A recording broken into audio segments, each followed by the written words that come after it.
Ngannou came in like a wrecking ball, and so did I, which means it's time for Verbal Tap, the show that proves fighting way easier from outside the cage. I think Stipe proved fighting's way easier from outside the cage this weekend.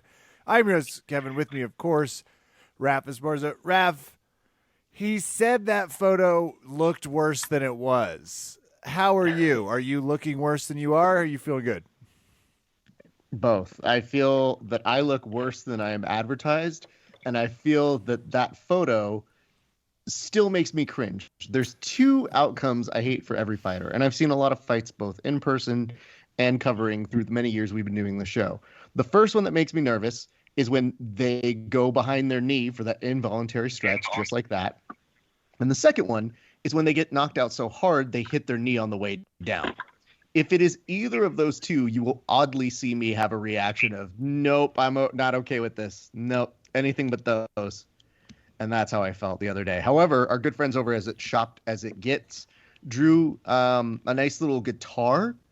So it looked, instead of like he was bending backwards, like he was really hitting a great guitar solo. So kudos to them, because that was probably the best thing I've seen all week. But you know what's great, Kevin? We brought on last week a fight expert, a fighter in himself, somebody who's going to be on the April 10th card. And as we've learned this week, things can change on that card very quickly, because as of last week, it was known as Till versus Vittori. And as of this week, it's kind of, we'll see. Till's out. He's maybe. fighting TBA. He's fighting the Bluth charity. It's amazing. I hope they just Thomas Belvedere Alvor. TBA. Here he comes. So it's very likely that even though he is the top of the prelims card, anything can happen within the next couple of weeks. But ladies and gentlemen, welcome back to the show. One, Joe Solecki. Joe, how are you doing, sir?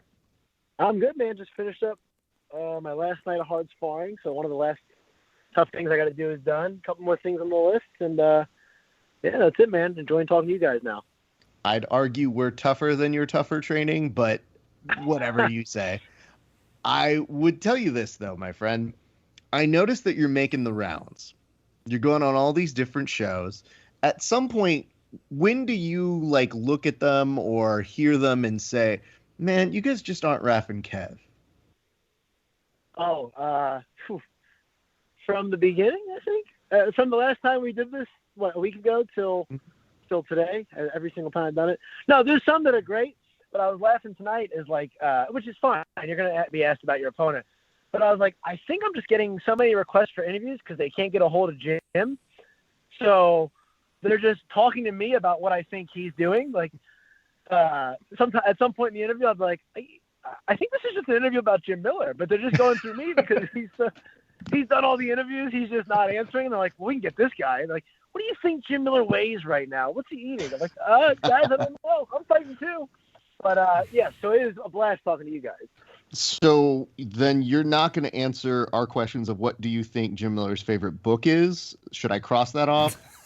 Probably something about hunting, I would assume, but yes, that's my best guess.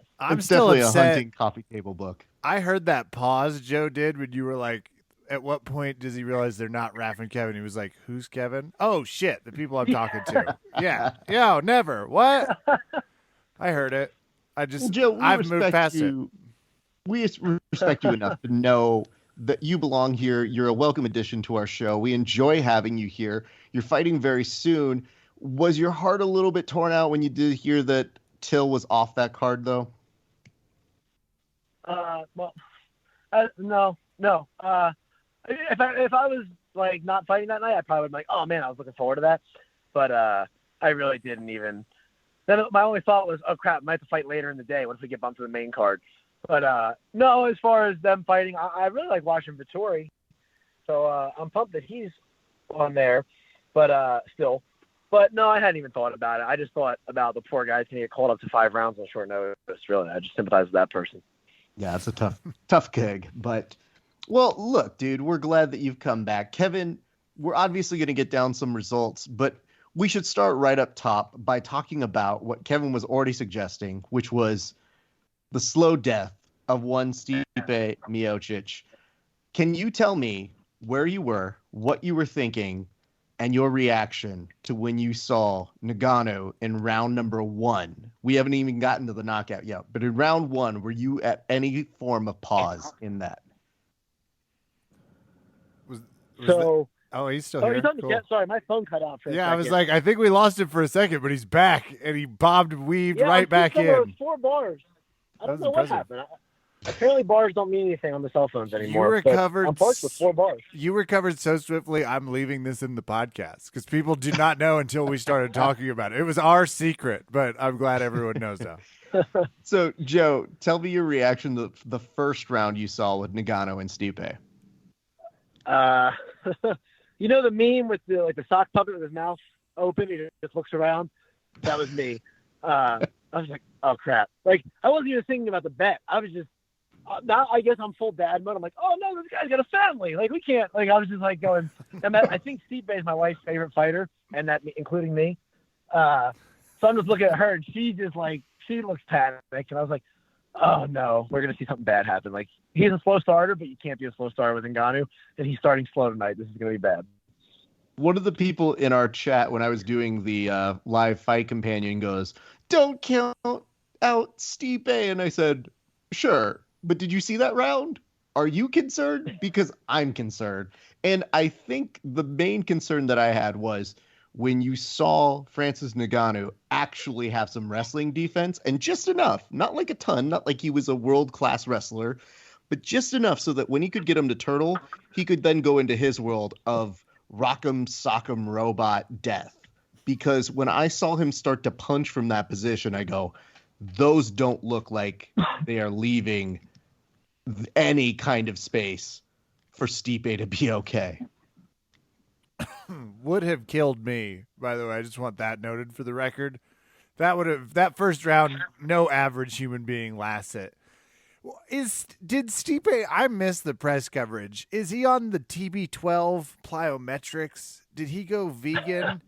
Is he explaining, is this like he's like, well, I started hanging out with the Diaz brothers. I just did my 4th triathlon. He looks slimmer.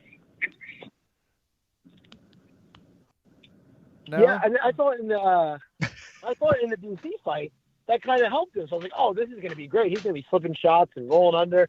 This is going to be fast Stipe, and his head was really in the center. He looked kind of slower. And, gosh, but I don't remember the first fight. Like I guess Francis wasn't calm, but what do you do with somebody that's just standing there waiting for you to take a half step forward so they can kill you? I don't know where he should have even started. Kevin, Saint? I'll ask you a question. My question to Kevin, and this is an important one. The first thing that I noticed, you noticed appearance. I noticed hair. Did the hair have any significant difference for Stipe's performance?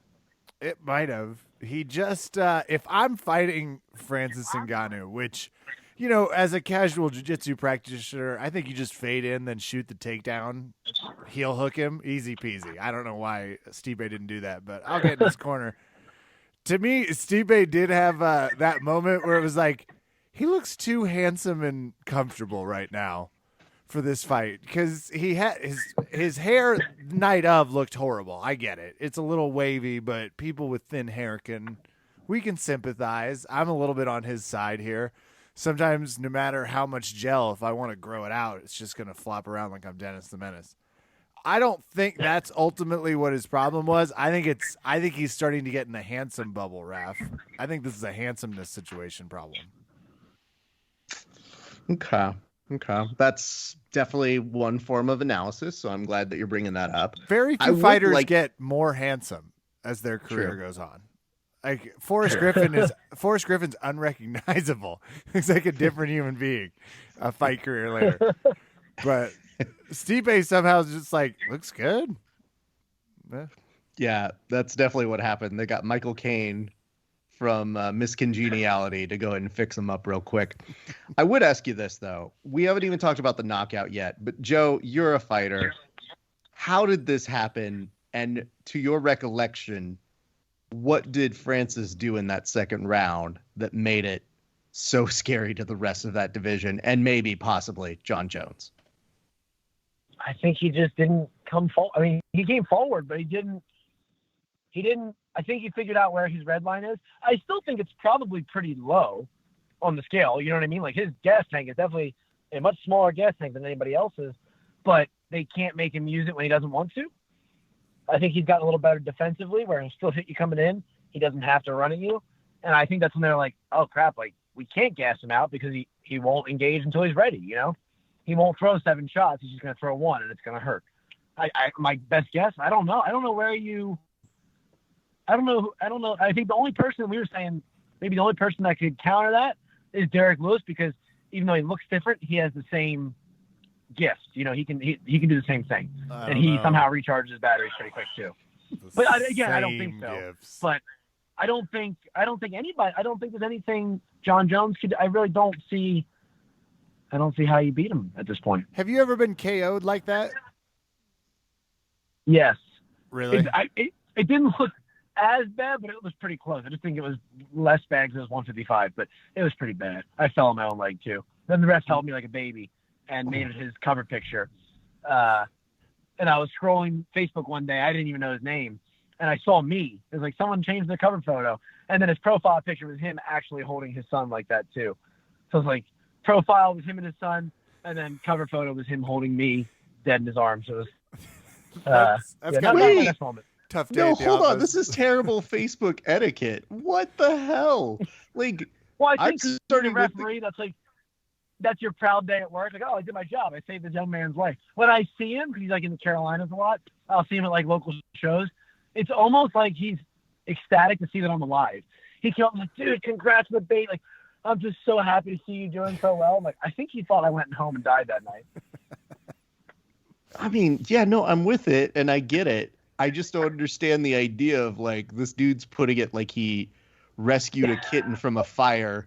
And that's what he's like, people are into this. This is good, right? I just love the idea that we do have to remind people occasionally that your highlight reel is someone else's bad day. So I get that part of it. No one overlooks that part. But a referee being like, man, my arms look great as this dude is dying.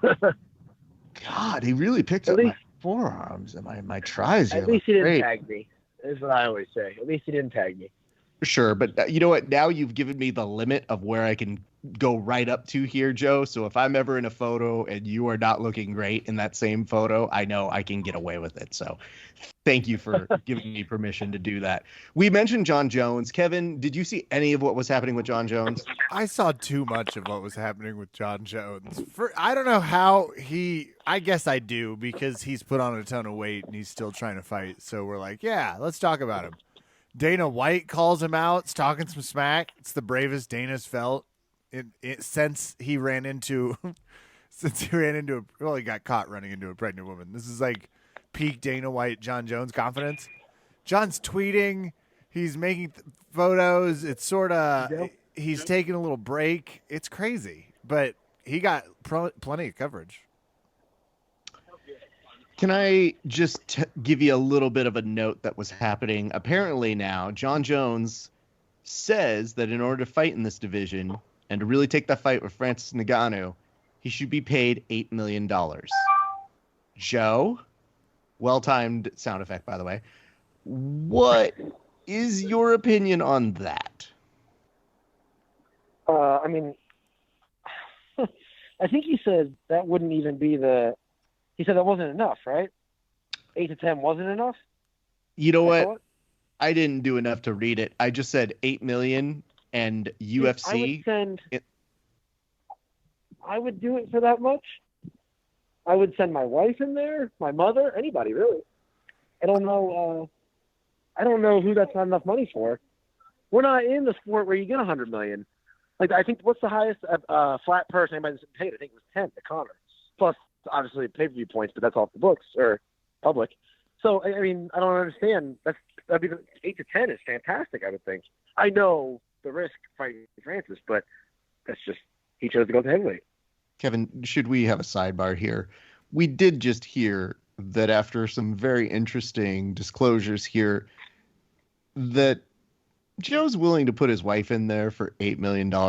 So do you think, Kevin, this is in retaliation for her having a favorite fighter by the name of Stipe Miocic and probably shedding a tear more for his knockout ever than Joe's?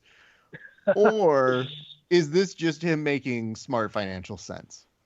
I don't know what it says about me, but I was like, my wife's 3 months pregnant, 4 months. I'm thinking I'd send her in. So I saw his logic immediately. I was right on his side. It's like $8 million. And in your defense, he never went to the body.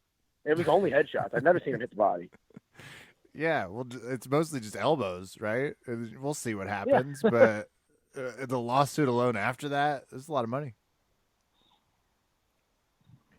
Maybe my priorities are a little out of whack. I've been trying to buy a home recently. I don't know if you've done that, but it really makes you rethink. If they called me, I'm definitely going. Right now, and that's not going to feel good.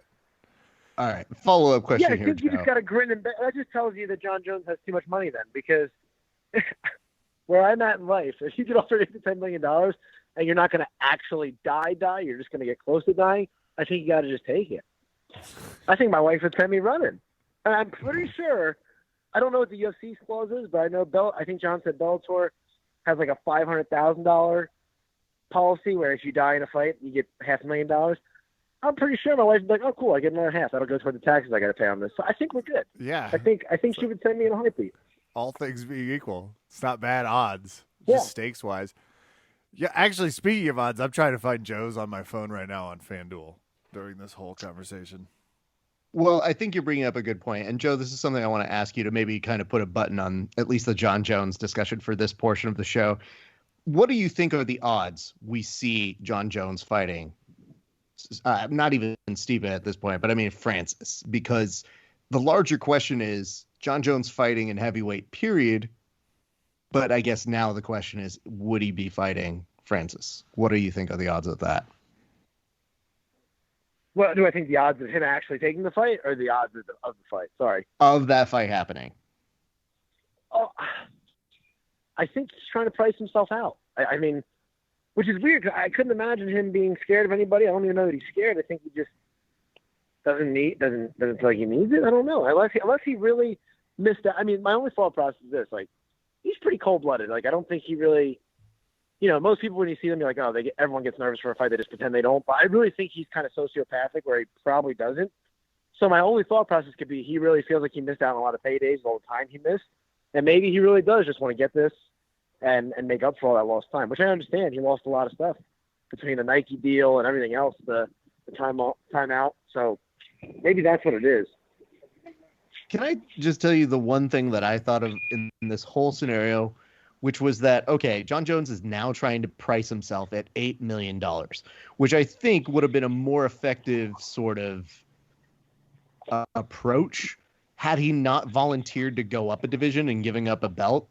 Because what you're essentially saying is, I've moved up a division and I will take on these people. And they go, okay, cool. How about this guy? For $8 million now, I will do the thing I said I was going to do, but mostly now because I see how hard he punch. So pay up or I'm not going to do the thing I said I was going to do. Are you two ready for breaking news, by the way? We might want to finish out some fight discussion, but I'm on FanDuel. Okay. I was looking at what my man Joe Solecki is here. He's a minus 245 favorite. Huh? As I scroll down, they have Marvin Vettori versus, and they have a name here. Yeah. Kevin Holland. Yes. They have Kevin Holland at plus 215, but they've got somebody. Where they left off was Kevin immediately volunteered to do it, and he said that he signed the paperwork. So the only reason we're doing this in quotation marks is because I wasn't 100% sure, but it seemed like a done deal. So yes, Kevin is stepping in on very short notice to take those 5 rounds that Joe was very nicely bringing up there. Wow. I mean, if anybody could do it on short notice, he doesn't get tired. You know what I mean? Like, I feel I almost wish I could learn his trick.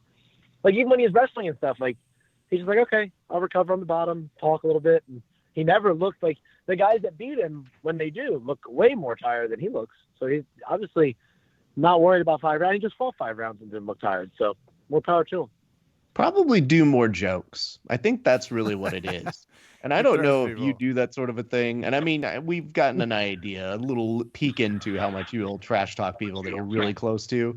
But I don't know if you saw the meme that basically equated him to the Joker in The Dark Knight, where no matter what Batman was doing to him, he was just like, oh, very impressive, all that sort of stuff.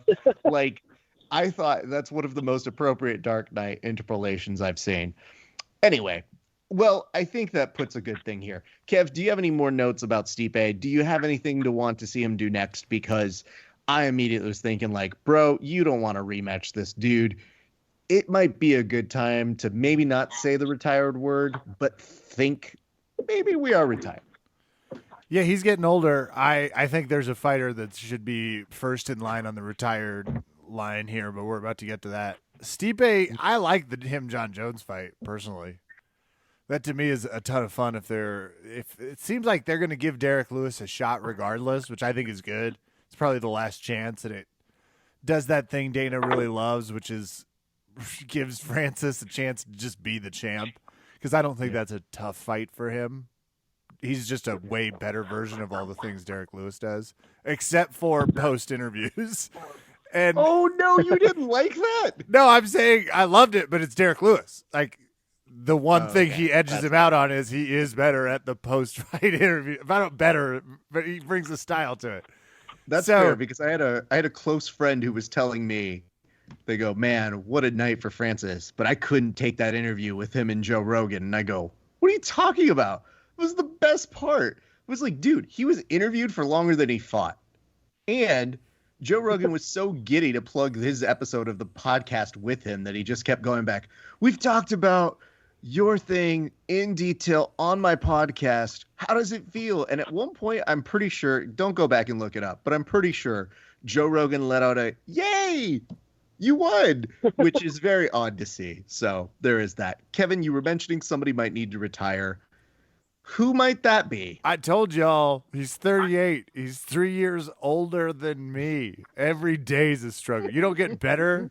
And he got choked to the podcast, Mr. Tyrone Woodley, whom I'm excited to see maybe focused on the broadcast booth, and we'll see him in some fun grappling and jiu-jitsu matches as the world comes in. Like, hit the retirement button, but it's probably time, right? Do you want to see him get his ass kicked by Joe in a few months? I don't. Like, I'm ready for him to be out. Okay. Well, Joe, when you were watching this one, is there a moment when you think to yourself, man, Woodley at least was trying to fight his way back in? No. I feel like every fight is kind of a continuation of the last, Now, I mean, he is fighting a lot of guys from the same camp. Like, he fought Usman, and then skipped one with Covington. But when he had Burns, Usman, and Luque, obviously Usman's gone now, but they all came from Henry Hooson. Maybe they just have his number. But, I mean, he came out and tried to kill him like Ngannou used to. But I think that was just like a Hail Mary of like, see, I will still fight. And then he kind of just went back to what he did before, He went out on his shield, but I think it's going to get worse before it gets better, unfortunately, We all do. And I would tell you this, though, Kevin. This had one of my favorite, I know I'm going down, but I'm going to try and put up some kind of defense and offense at the same time, because no less than 2, maybe 3 times did Woodley try to grab the cage fence and push himself off with momentum. Like, imagine not jumping off for a Superman punch, but just a regular man punch. Like, that's what he was trying to do, was summoning the power of momentum, only to get kind of derailed very quickly. And I have to give Vicente some credit here, which is when he could have easily beaten the shit out of him, he chose the merciful version of it, which was a choke. And all I could think of was, thank you, Vicente. That was very kind of you. Yeah. Darsed him. Choke the bot. Love it. I love a good Darce get thrown in there. It's just excellent. So let's now go down a little bit more. Joe, when you saw Sean O'Malley, were you happy with the performance? Were you pleased? Did you feel like maybe you don't do a walk-off knockout if you don't do a walk-off knockout? Yeah, that's kind of him though, in a nutshell. You know what I mean? Like I think he's the guy at the party that thinks he's really cool, but nobody else does. But that being said, he looked great. But I think it was still kind of. Well, I'm not trying to be a jerk. Who am I? He looked great, but I think you're supposed to look great against who he looked great against. You know, so I think he's definitely a fantastic fighter, and I think now he's gonna get thrown somewhere where it's like, let's see if he's that top level guy, kind of how he acts. You know, if he's as big as a McGregor or somebody like that, because he kind of carries that aura with him. But I think he gives it to himself. I don't think it just happened like how it did with McGregor at the beginning. You know. Joe, I want to thank you for reminding us about the heroin comment because I had blocked that out of my brain. And then it felt like my phone, you know, when you feel like it's listening to you and it suggests maybe you should buy these things, that sort of a deal.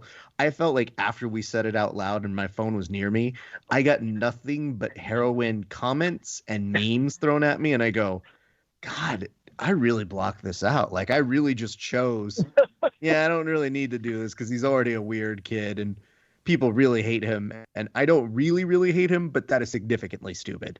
So that was a fun one to see. Kev, you know what was interesting about this was that Sean O'Malley, especially coming from a leg injury, made a very big point to try and have a leg injury for his opponent, targeting his leg as if to say, I'm fine, fuck his leg. That's how much this sucks. I was impressed though. Like it looked like somebody in a different league. I know he did. I thought he should have walked off. I kind of appreciated it. That I think impressively, and Almeida would tell you if we hooked him up to the honesty polygraph, like 60% I was conscious still, maybe 40 after that shot. But I love those. Those are the best highlights. He just got beat up. Those kicks are mean. Those scare me. Like at least if Francis strikes me, that's all I have to deal with, right? The headache and the pain after, and maybe years of trying to learn how to speak again. But if someone's like kicking my legs, I don't like it. I hate that. Yeah. It's aggressive. Let's talk about this. Can you walk me through any of your memories from the Miranda Maverick fight and the Jillian Robertson fight? And I'll ask this over to Joe. I remember watching it, and I remember talking about that I picked Maverick. And then for some reason, I don't remember anything else. So you literally So blocked out the fight, except just to say, I do recall the part when I was correct. So yeah, but I mean, even like the lead up, I remember being like, oh, I need to pay attention to this because I picked Maverick. And then when she won, I remember being like, okay, cool, out of my memory. And then I forgot. But I know she did great. I just can't remember the finer details. Gosh, that's really bad. no, it's not that bad. And I'll tell you why I was stuff asking. going on. You're fighting this. Like, calm down. Don't beat yourself up. You do have a professional career coming up and see a lot of fights.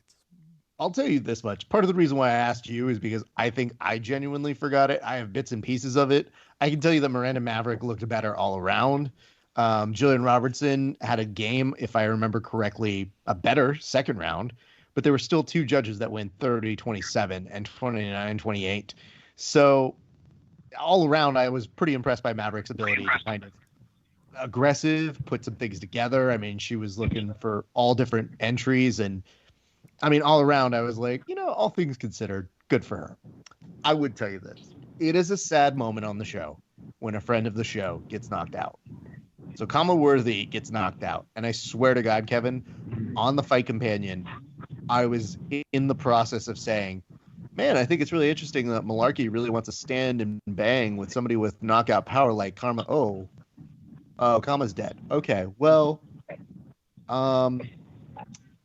good for him. He really knocked him out well, and I guess I'm wrong forever. All right, this is a fun place to be. I just put 20 books on Joe Solecki. So, having said all those things, we should probably go down here. When somebody misses weight, Joe, and you have put money on them, do you wager on things outside of this? Are you a person that ever puts money on fighters? No, I never really bet. I like to look at the odds and stuff, but I don't bet mostly because I don't have any play around money right now. Fair.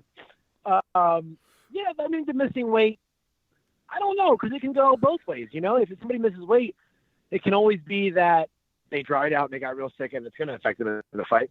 But it could also be they just kind of stopped trying 3 pounds out, you know? Mhm. So I don't know. I think sometimes people just can't. I think people are a lot mentally weaker.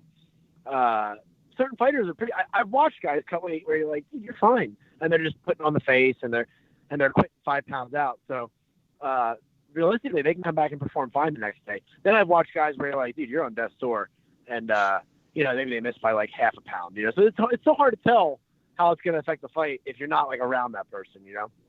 Joe, can you tell us what is the last like thing you're thinking about when you have to cut maybe that last pound?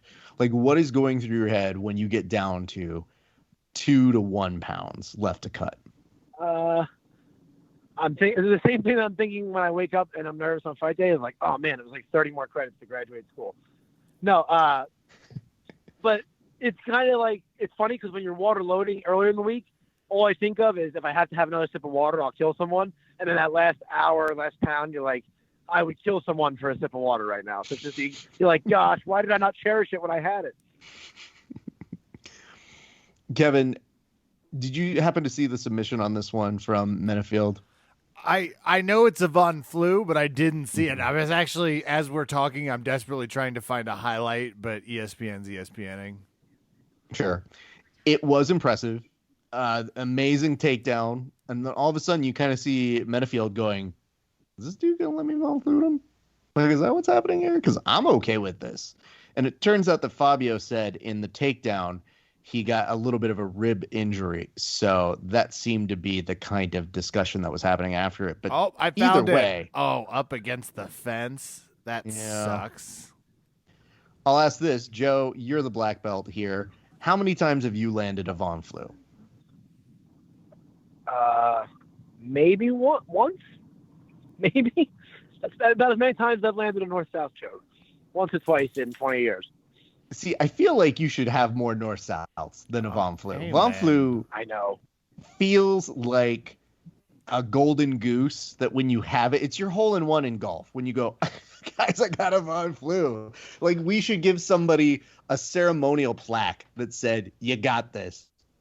Most people don't. So I always think it's pretty dope. I would say, though, I didn't know that I was going to be so concerned, but Kev, hint to the wise, if you're in north-south with him, you've got some time to spare. So we're marking that for later. It's good. It's not saying it's going to be pleasant, but at the very least, you'll survive that portion of it. I would ask this, though. Okay, so now that we're looking over, what did you make of Nurmagomedov 5.0? Woo! I'm a big fan, by the way. Yeah, Joe, what did you make of him, Nurmagomedov 5.0? I thought he looked great. Yeah, I thought he looked really good. I stand corrected. Not that I thought he wasn't going to be good, but I just thought there was a good chance the other guy could take it. But gosh, yeah, he looked good. They're doing something right over there, obviously. By something I mean everything in every department of MMA. But and then what? His other brother's fighting? Is it this weekend or next week? I think coming up. They're on a tear. How many are there? Yeah. I know. They're like samurai. It's becoming impressive. I'm gonna confess right now. Every time I see a Nurmagomedov, I look up their Tapology and check their weight class. I'm like, oh, thank God. Oh, thank God. 135, 170. And then the 55 brother sided Bellator. I was like, fantastic. Great. All right. Now I just got to stay in the OC. I would really like a heavyweight Nurmagomedov. Oh, damn. That would be awesome. I guess Stipe's pretty close, but you know what I'm saying? Like, I want one that really struggles with English. You mentioned, though, that as you were watching this, there was a little bit of, oh, I didn't get that one right, but props to him. Did you remember all of your picks from last week? No, I mean, all the main card ones for sure.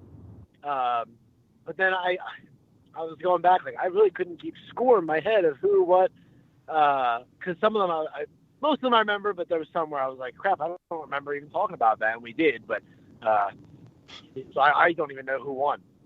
Well, that's good. We'll get to that in a second. Was there any sort of anxiety as you were watching the fights? Does that change anything for you? Not really. We we watched it with the Salters, and my baby was there. They just had their baby. We were playing, talking to them, hanging out. So it took the competitive juices out a little bit. I didn't have to stress too much, which was nice. It's fair, especially when you're having kind of a parent play date night as well. Like the kids get to hang out with each other. You're like, your babies, totally you don't know any better. Totally normal play date. We just watch a bunch of cage fights. Totally normal family. It's amazing. And I like the fact that, especially explaining to this when the kids are older, you go, right, we are fighters. We do have gyms. But also, this is our homework and we have to do it. So, it's just kind of what we do for fun. Anyway, learn this takedown. It'll be great. Summer vacation in Dagestan for the little ones. Absolutely. Get them ready. That's the only way to raise them. And I would ask this. He's going to have everything I never had. I feel the answer is no on this question. But if you are watching with Salter, we know him. He's a friend of our show. Is there ever a moment when some kind of drilling happens when you are watching a fight? Because you guys are fighters. I know him. But are you able to separate that out? Yeah, it's Saturday nights and Sundays are off limits because Saturdays are just a grind at our gym because that's all our visitors come. We have a really big jiu-jitsu practice, and we get black belts from all over. And then after that, we have to spar. So we're incapacitated. That is just basically we sit around and make fun of anything there is to make fun of on the TV, even guys that are great, and just we do not talk technique too much, which is great. My brain couldn't handle it. Not one time you're both holding the babies, being like, if they had just taken this angle, moving the baby slightly. Not one. Okay. All right. That's good. I will say, I actually appreciate the fact that the fighters take all of the technique out of it and then just look for things to make fun of them and be like, look at Stipe's hair. Stupid hair. Yeah. It's all out of place right now. Man. Well, good news. Francis knocked it back into place, but also he's dead. So it's good for the casket. I like that. I think that there's a show in that at some point. I'll just kind of rapid fire these last ones. Michael Olksijs and Modestus Bukakis. And I realized why I was messing that one up gloriously is because I realized it was too close to Bukaki. And I said, see, that's why I've been messing that one up on purpose so that I don't say the other one. Omar Morales defeats Shane Young via decision. And the night started off with a TKO with Marc-Andre Barriault getting the win over Abu Azitar. So having said all of these things, you mentioned that you weren't thinking about it, but how confident do you feel about the picks that you made last week in comparison to Kevin's picks? I think I'm thinking about half, but my inner pessimist is saying slightly under 50%. I know I won a couple, I didn't pick a few right, but I can't. Some reason I couldn't do the total of how many fights, and I never pulled up the card to check, but so not that confident. Okay, good to know. Kevin, should we let him know how the results went? I had Ngannou, he had Miocic. We both chose Menafield when there was a switch. I had all that malarkey for comedy purposes. I had Nurmagomedov, and I quote, because I said can't vote against that last name. We both had Luque. I had Oleg Suzik. You had Bukaki Koskis. We both had O'Malley. You had Morales. You had Maverick. I had Barriault. For what is a stone cold crushing, in which I got 8 of 10 fights correctly, and you got close half that. You got 4 fights correctly. So not going to need the tiebreaker this week, sadly. So, Joe, do you remember what you have to do now as a result of this? I'll take a refresher just to be safe. I'm so glad you decided to use the version of Phone a Friend on this show. Kevin, do you remember what the bet was? Absolutely, because I wrote it down. That's what years of weed and alcoholism will get you some okay habits.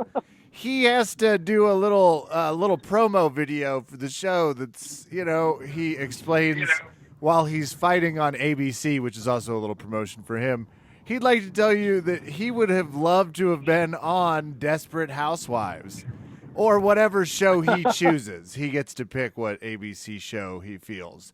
They have Grey's Anatomy. Mm-hmm. But I don't want to like preach to him how to do his business. Okay. But like a 30 to I'm gonna 45 look down the second. list. There's quite a few that we enjoy on there. Hey, we're Bachelor Nation. Same. I'd go on Paradise a couple Same. years ago, I've I'd often be thought sitting there crying the whole time, hating life. they need a couples counselor. Like they need a couples counsel where they can come and like sit by a fire and ask 3 normal couples like, hey, he kind of said that I was harshing his vibe. And then he made out with Sonia, and we can all be like, deal breaker, get out of there. This guy sucks. Or, talk him through it. It's a good moment. But Yeah. you don't have to steal my ideas. There's tons. All right. I accept it. 4 out of 8. Wow, that's terrible. Or 4 out of 10. Wow, that's really bad. Yeah. It is definitely a failing grade in public schools. But to be fair, there were 2 switches on there, so I give you a little bit of leeway. I would tell you this, though, Joe.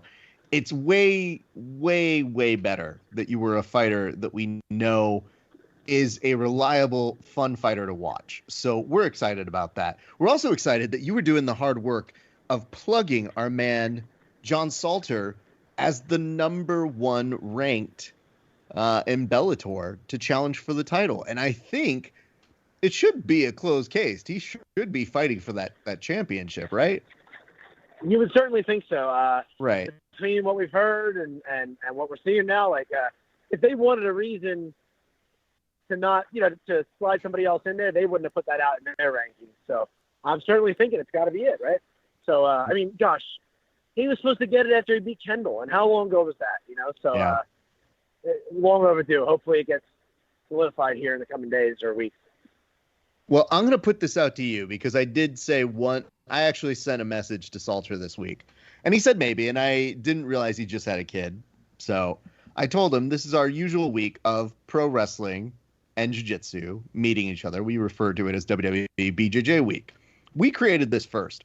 And then for whatever reason, y'all started doing your Scream videos where someone gets powerbombed and thrown all around the area. And I just sent him a note. And I was like, first, you're stealing our shtick.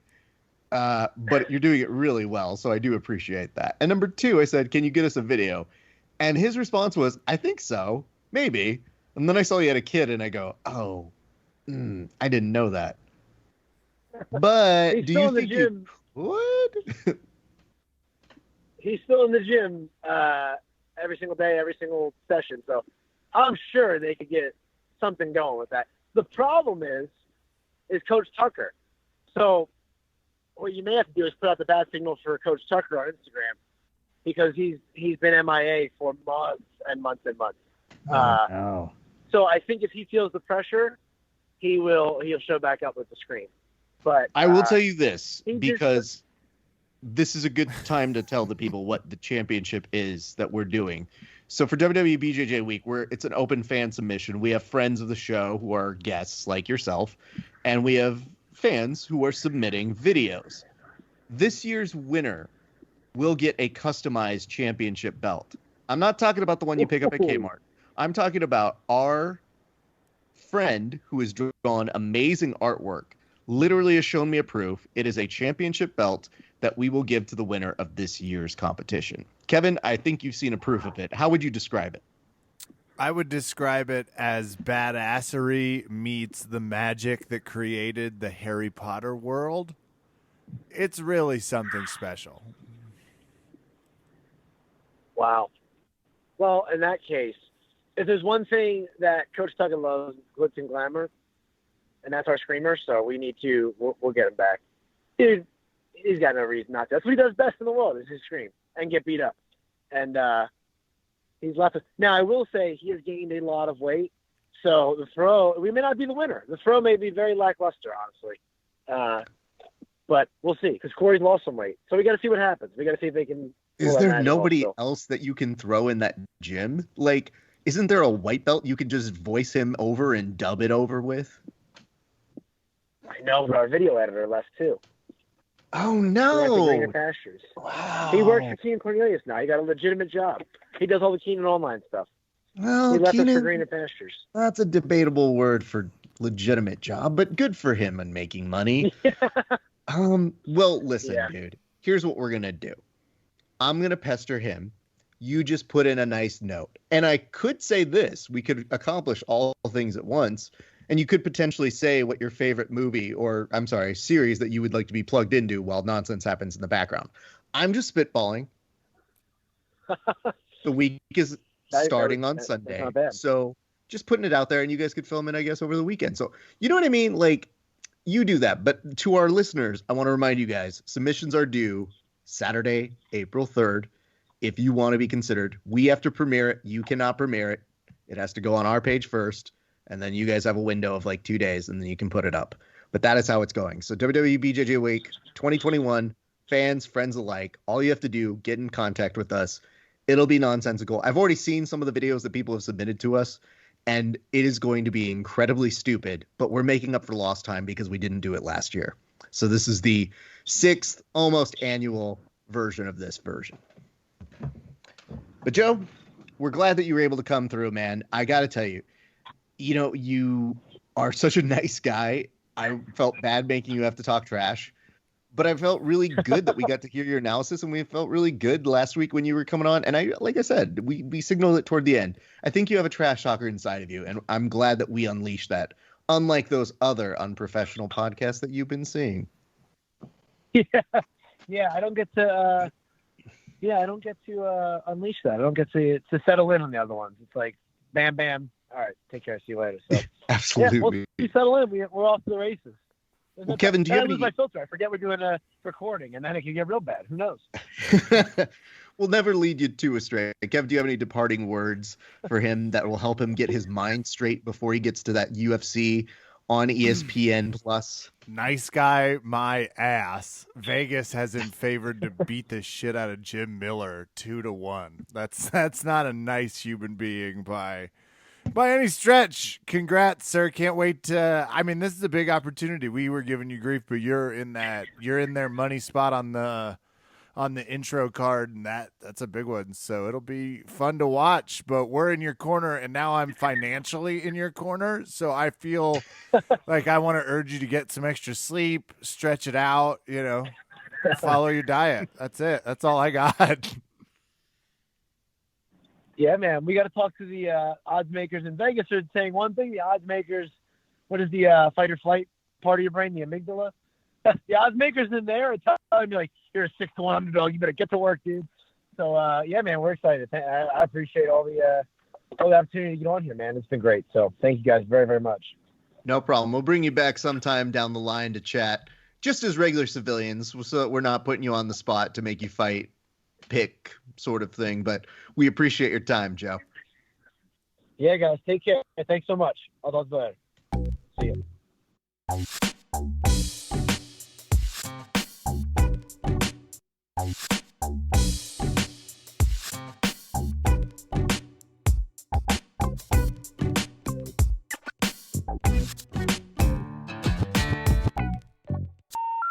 The number you have dialed has been changed. The new number is... Please note, the new number is...